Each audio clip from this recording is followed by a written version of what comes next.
اللہ کے تمام دوستوں کو آج کے تفکر میں نازیہ نور احسان باہو کی طرف سے حق اللہ بسم اللہ۔ آج ہم ذکر کریں گے نفس کے حوالے سے کہ نفس کی حقیقت کیا ہے۔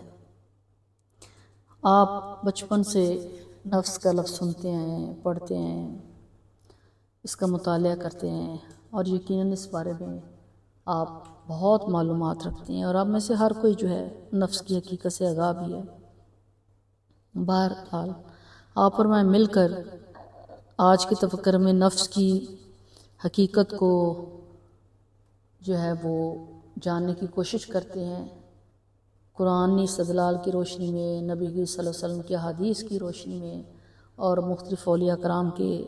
جو انہوں نے اس بارے میں بیان کیا اس حوالے سے، تاکہ ہم کچھ نہ کچھ جو ہے مزید جو ہے اس کو سمجھ سکیں اور اپنے اندر کی باطنی آنکھ کو کھول سکیں اور معرفت کا اور سیلف ریکگنیشن کا جو سفر ہے جو آپ میرے ساتھ مل کر طے کر رہے ہیں اس کو مزید جو ہے وہ اس میں تیز رفتاری آ سکے اور آپ کی روحانی پرواز مزید بڑھ سکے۔ تو جب ہم بات کرتے ہیں لغت کی روح سے تو نفس جو ہے لغت کی روح سے کسی چیز کا وجود اور اس کی حقیقت اور ذات ہے، لیکن لوگ اپنے جو بیان کرتے ہیں اس کے کئی معنی دیتے ہیں جو آپس میں مختلف ہیں اور ایک دوسرے کی ضد ہیں۔ مثلا کوئی اسے روح کہتا ہے تو کوئی مروت اور کوئی جوان مردی، کوئی اسے جسم کہتا ہے تو دوسرا خون، لیکن تمام اولیاء کرام کے نزدیک، صوفیہ کرام کے نزدیک،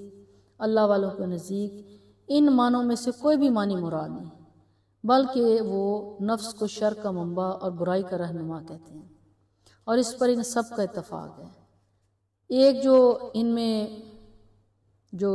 گروہ ہے وہ کہتا ہے کہ یہ ایک عین چیز ہے جو جسم میں ویسے ہی ودیت کی گئی ہے جیسے روح۔ اس میں دوسرا جو اوپینین رکھنے والے جو لوگ ہیں وہ یہ کہتے ہیں کہ یہ زندگی کی طرح جسم کی ایک صفت ہے، لیکن کچھ بھی کہیں تمام اس بات پر سب متفق ہیں کہ کمینے اخلاق اور برے افعال کا اظہار نفس کے سبب ہوتا ہے۔ ان کی دو قسمیں ہیں، اول معاصی یعنی برے افعال اور دوسرے ردی اخلاق، مثلا تکبر، حسد، بخل، کینہ اور غصہ وغیرہ، شریعت و عقل میں ناپسندیدہ امور۔ پس ریاضت و مجاہدہ وہ شے ہے جس سے ان برے اوصاف کو اپنے سے جو ہے وہ دور کیا جا سکتا ہے۔ گناہ اوصاف ظاہری میں سے ہیں اور برے اخلاق اوصاف باطنیہ میں ہیں، اور ریاضت افعال ظاہری میں سے ہے اور توبہ اوصاف باطن میں سے ہے۔ اس طرح اس کو تھوڑا سا مزید جو ہے میں پڑھ رہی تھی کشف المحجوب داتا صاحب کی کتاب، تو تھوڑا سا اس سلسلے میں مزید بیان کروں گی تو انہوں نے بڑی خوبصورتی کے ساتھ اس کو بیان کیا کہ جس طرح محسوسات میں سے آنکھ محل نظر ہے اور کان محل شنوائی اور زبان محل ذوق، ایسے دوسرے اعیان محسوسہ اور اوصاف اور اراز ہیں جو آدمی کے جسم میں ودیت کیے گئے ہیں۔ پس اس نفس کی خواہشات کی مخالفت تمام عبارات کا اصل اور مجاہدات کا کمال ہے، اور بندہ سوائے مخالفت نفس کے حق تعالیٰ کی طرف راہ نہیں پا سکتا، اس لیے کہ نفس کی موافقت بندے کی ہلاکت اور اس کی مخالفت بندے کی نجات کا باعث ہے۔ یعنی خدا تعالیٰ نے اس کی مخالفت کو حکم دیا ہے اور اس کے خلاف کوشش کرنے والوں کی تعریف کی اور اس کی موافقت کرنے والوں کی مذمت فرمائی ہے۔ اللہ تعالیٰ نے اس کو کلیئرلی جو بیان فرمایا ہے اور اس طرح سے ہے کہ جس نے نفس کو خواہش سے باز رکھا پس اس کا ٹھکانہ جنت ہے، اور پھر آگے فرمایا ہے کہ پس کیا جب کوئی رسول ایسے احکام اللہ کی طرف سے لے کر تمہارے پاس آیا جن کو تمہارے نفس نہیں چاہتے تو تم اکڑ بیٹھے۔ اور اللہ تعالیٰ نے پھر اسی چیز کو حضرت یوسف کو بھی خبر دے کر فرمایا، اس کا ترجمہ کچھ یوں ہے، اور میں اپنے نفس کو گناہ سے بری نہیں کرتا کیونکہ بلا شبہ نفس برائی کا بہت حکم دینے والا ہے، بجز اس کے اس صورت کے کہ میرا پروردگار رحم فرمائے اور اس کی پیروی سے بچائے۔ اور پیغمبر صلی اللہ علیہ وسلم نے فرمایا پھر اس چیز کو کہ جب اللہ تعالیٰ کسی بندے سے بھلائی کرنا چاہتا ہے تو اس کو اپنے نفس کے جو عیوب ہے وہ دکھا دیتا ہے۔ نفس کے بارے میں مختلف صوفیہ اکرام اور مشائخ کے اقوال ہیں۔ چند ایک اقوال میں آپ کے آگے پیش کرتی ہوں۔ حضرت ذوالنون قدس سرہ فرماتے ہیں، یہ ترجمہ کچھ جس کا یوں ہے کہ نفس اور اس کی تدبیر کو مد نظر رکھنا سخت ترین حجاب ہے، کیونکہ اس کی مطابق حق عز و جل کی مخالفت ہے، اور حق کی مخالفت سب سے بڑا حجاب ہے۔ حضرت با یزید بستامی رحمۃ اللہ فرماتے ہیں کہ جس کا ترجمہ کچھ یوں ہے کہ نفس ایک ایسی صفت ہے جو صرف باطل سے ہی تسکین پاتی، یعنی وہ کبھی حق کے راستے پر نہیں چلتا۔ پھر ایک اور بزرگ جو ہیں محمد بن علی ترمذی رحمۃ اللہ فرماتے ہیں، اس کا ترجمہ کچھ یوں ہے، تو چاہتا ہے کہ خدا کو پہچانے حالانکہ تیرا نفس تیرے اندر باقی ہے، اور نفس اپنے آپ کو نہیں پہچانتا تو وہ غیر کو کیسے پہچانے گا؟ یعنی نفس اپنی بقا کی حالت میں اپنے آپ سے حجاب میں ہے، تو بلا حق کا مشاہدہ اس کو کیسے ہو سکتا ہے؟ حضرت جنید بغدادی رحمۃ اللہ فرماتے ہیں کہ تیرا اپنے نفس کی مراد پر قائم ہونا ہی کفر کی بنیاد ہے، کیونکہ نفس کو جو ہے اسلام یا حق سے کوئی قرابت نہیں، اس لیے وہ ہمیشہ اسلام سے جو ہے وہ اعراض کی کوشش کرے گا، اور اسلام سے اعراض کرنے والا منکر ہوتا ہے، اور منکر حق سے بیگانہ ہوتا ہے۔ اسی طرح حضرت ابو سلیمان درانی رحمۃ اللہ فرماتے ہیں، جس کا ترجمہ یوں ہے کہ نفس امانت میں خیانت کرنے والا اور حق کی رضا جوئی سے منع کرنے والا ہے، اور سب سے افضل عمل اس کی مخالفت ہے، اس لیے کہ امانت میں خیانت بیگانگی ہے اور رضائے حق کو ترک کرنا گمراہی ہے۔ غرض کے نفس کے متعلق مشائخ کرام کے ان کے اتنے اقوال و ارشادات ہیں کہ جس کا احاطہ جو ہے وہ ممکن نہیں ہے۔ تو اسی سلسلے میں تھوڑا سا اس کو مزید جو ہے وہ کھولوں گی کہ جس طرح صفت کو ایک موصوف چاہیے جس کے ساتھ وہ قائم ہو، ٹھیک ہے، صفت قائم جو ہے بخود نہیں ہوتی، اور اس صفت کی معرفت سارے جسم کی شناخت کے سوا حاصل نہیں ہو سکتی۔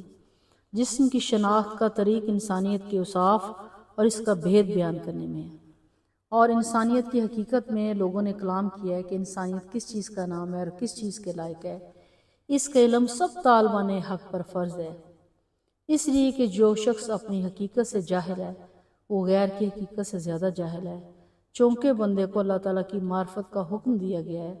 تو اس کو پہلے اپنی معرفت بھی ضرور حاصل ہونی چاہیے، تاکہ وہ اپنے حدوث کے صحیح ہونے سے اللہ تعالیٰ کے قدیم ہونے کو پہچان لے، اور اپنی فنا سے حق تعالیٰ کی بقا کو معلوم کر لے۔ اور کتاب اللہ میں ہے کہ اللہ تعالیٰ نے کفار کی صفت اپنی ذات سے جاہل ہونا بیان کی ہے، اور پھر فرمایا ہے وَمَن يَرْغَبُ عَن مِلَّةِ إِبْرَاهِيمَ إِلَّا مَنْ سَفِهَ نَفْسَهُ، اور دین ابراہیم سے سوائے اس شخص کے جو اپنی ذات سے جاہل ہے کون روح گردانی کر سکتے ہیں۔ اور ایک بزرگ نے فرمایا ہے کہ جو اپنے نفس سے جاہل ہے وہ غیر کی حقیقت سے زیادہ جاہل ہے، اور رسول اللہ کریم صلی اللہ علیہ وسلم نے فرمایا ہے من عرف نفسہ فقد عرف ربہ، جس نے اپنے نفس کو پہچان لیا اس نے اپنے رب کو پہچان لیا۔ پھر ایک اور جگہ فرمایا ہے کہ یعنی جس نے اپنے آپ کو فنا سے پہچان لیا اس نے اپنے رب کو بقا سے پہچان لیا۔ پھر ایک اور جگہ پہ لکھا وَإِقَالُ مَنْ عَرَفَ نَفْسَهُ بِالذُّلِّ فَقُدْ عَرَفَ رَبَّهُ بِالْعِزِّ، اور بعض کہتے ہیں کہ جس نے اپنے نفس کو ذلت سے پہچان لیا اس نے اپنے رب کو عزت سے پہچان لیا، اور بعض کہتے ہیں کہ جس نے اپنے نفس کو بندگی سے پہچان لیا اس نے اپنے رب کو ربوبیت سے پہچان لیا۔ بس جو شخص اپنے آپ کو نہیں پہچانتا وہ کل کی جو معرفت سے وہ حجاب میں رہتا ہے۔ تو یعنی کہ اگر آپ غور کرنا چاہیں تو جاننا چاہیے کہ انسان کی ترکیب محققین کے نزدیک 3 باتوں سے کامل ہوتی ہے، ایک روح، دوسرے نفس، تیسرے جسم اور ان میں سے ہر ایک چیز کے لیے ایک صفت ہے جس کے ساتھ قائم ہے۔ چنانچہ روح کی صفت جو ہے وہ عقل ہے، اور نفس کی جو صفت ہے وہ خواہش ہے، اور جسم کی صفت جو ہے وہ حس ہے، اور آدمی نمونہ ہے کل عالم کا، اور عالم نام ہے دو جہاں کا۔ چنانچہ انسان میں دونوں کا نشان جو ہے موجود ہے، یعنی کہ بندہ دنیا میں جب تک نفس سے نجات حاصل نہیں کرتا وہ حق کی محبت تک نہیں پہنچتا جس کی اصل اور بنیاد روح ہے، اور تب تک وہ قرب الہی اور معرفت حق کی حقیقت تک نہیں پہنچ سکتا۔ اسی نبی کی صلی اللہ علیہ وسلم نے بھی فرمایا، اللہ تعالیٰ کا فرمان ہے، نبی کہ اللہ تعالیٰ نے فرمایا ہے کہ وہ لوگ جنہوں نے کوشش کی ہمارے دین میں، ہم ان کو اپنے راستے دکھاتے ہیں۔ اور ہمارے آقا دو جہاں نے رحمت اللہ علیہ نے فرمایا ہے کہ مجاہد وہ ہے جس نے اللہ کے لیے اپنے نفس سے جہاد کیا۔ نیز آن حضرت صلی اللہ علیہ وسلم نے فرمایا ہے، اس کا ترجمہ کچھ یوں ہے، ہم چھوٹے جہاد سے بڑے جہاد کی طرف لوٹے۔ عرض کیا گیا، یا رسول اللہ جہاد اکبر کیا ہے؟ تو رسول کریم صلی اللہ علیہ وسلم فرمایا، سنو، وہ مجاہدہ نفس ہے۔ اور رسول کریم صلی اللہ علیہ وسلم نے مجاہدہ نفس کو جہاد پر فضیلت دی ہے، اس لیے کہ اس کی تکلیف زیادہ ہوتی ہے۔ وجہ یہ ہے کہ جہاد خواہش نفس کا ہٹانا ہے اور مجاہدہ اس کا مغلوب کرنا ہے۔ بس اللہ تمہیں بزرگی دے، اور یہ کہ فرمایا کہ تمہیں جاننا چاہیے کہ نفس کا مجاہدہ اور اس کو اپنے قابو میں کرنا بالکل واضح اور ظاہر ہے، اور تمام ادیان اور مذاہب کے لوگوں میں یہ پسندیدہ ہے۔ تو اب اس سلسلے میں جو ہے وہ یہ بات غور طلب ہے کہ جو شخص جو ہے وہ اپنے چاہتا ہے کہ اپنی پہچان کرے، اپنے نفس کو جو ہے وہ صراط مستقیم پر لے کر چلے۔ نفس کے بارے میں بہت ساری باتیں ہیں جو بھی مزید وضاحت طلب بھی ہیں، اور لیکن آج کی پھر پروگرام کی طوالت کے پیش نظر کیونکہ تفکر ہے، اس میں چھوٹا سا ہم ایک بات بیان کرتے ہیں، ایک حق کی رمز آپ کے آگے رکھتے ہیں کہ تاکہ آپ اس کو سوچیں سمجھیں اور میرے ساتھ مل کر آگے لے کر چلیں۔ بہرحال میں اس کو تھوڑا سا وائنڈ اپ کرتی ہوں۔ تو اگر نبی کی صلی اللہ علیہ وسلم کی طرف دیکھیں تو رسول کے صلی اللہ علیہ وسلم نے قرب حق، حصول مقصود، امن، عاقبت و عصمت کے محقق ہونے کی حالت میں بھی لمبی لمبی بھوک اور صوم و وصال کی بیداریوں سے اتنا مجاہدہ کیا کہ آپ کو فرمان الہی ہوا، طٰہٰ ما انزلنا علیک القرآن لتشقیٰ۔ ترجمہ کس کا یوں ہے، اے محمد صلی اللہ علیہ وسلم،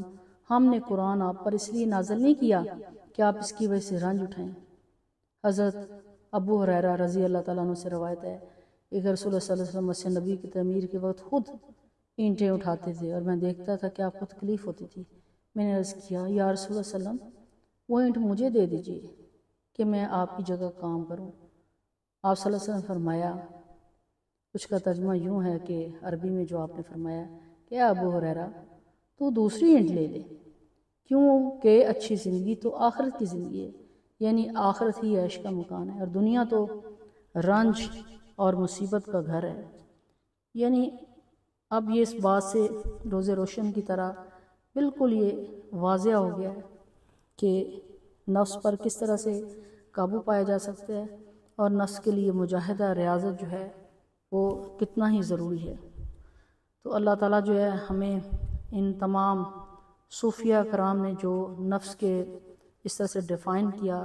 اور اس طرح قرآن مجید کی اس عظیم کتاب میں نفس کے متعلق جس طرح کھول کے بیان کیا گیا ہے، اللہ تعالیٰ ہمیں اس کو سوچنے سمجھنے کی توفیق عطا فرمائے، اور ہمیں جو نفس ہے اس پر جو ہے اپنے نفس کو پہچاننے کی توفیق عطا فرمائے تاکہ ہم اپنے رب کو جو ہے پہچان سکیں۔ اللہ تعالیٰ ہمیں بھی نفس کی حقیقت اور ماہیت صحیح معنوں میں سمجھنے اور توفیق عطا فرمائے، اور ان لوگوں میں سے کرے جنہوں نے اپنے نفس کو واقعی پہچانا اور اپنے آپ کو پہچانا، اپنے رب کو پہچانا۔ اللہ تعالیٰ آپ کو اور میرا حامی و ناصر ہو۔ آج کے لیے اجازت چاہتی ہوں۔ حق اللہ، بسم اللہ۔